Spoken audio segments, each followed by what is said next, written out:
सभापती महोदय धन्यवाद। आज खरं तर गुरुपौर्णिमेच्याच दिवशी ही घटना गुरुपौर्णिमेच्या आदल्या दिवशी घडली आहे। ठाणे जिल्ह्यातल्या शहापूर तालुक्यामध्ये खासगी शाळा इंग्रजी माध्यमाची RS दमाणी स्कूल याबाबत अतिशय धक्कादायक घृणास्पद CBSEची शाळा आहे ही आणि अतिशय संतापजनक असा प्रकार झालाय की शाळेच्या स्वच्छतागृहामध्ये रक्ताचे डाग, भिंतीवरती रक्ताने माखलेल्या बोटांचे ठसे आढळल्यामुळे शाळा व्यवस्थापनाने 10वी ते 12वी विद्यार्थिनींचे कपडे काढून त्यांची तपासणी केली गेली। 5वी ते 10वी शिकणाऱ्या मुलींचे अंतर्वस्त्र उतरवून त्यांना तपासण्यात आले आणि हे शाळेच्या मुख्याध्यापक बाई यांच्या निर्देशावर झाले।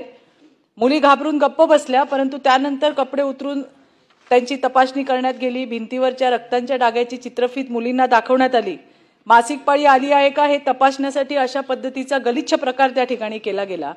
याच्यामध्ये ज्या मुख्याध्यापक बाई आहेत त्यांच्यावरती FIR झालाय, त्याच्याशिवाय ज्या सहकारी त्यांच्या तिथल्या ज्या असतील त्यांच्यावरही गुन्हे नोंद झालेले आहेत।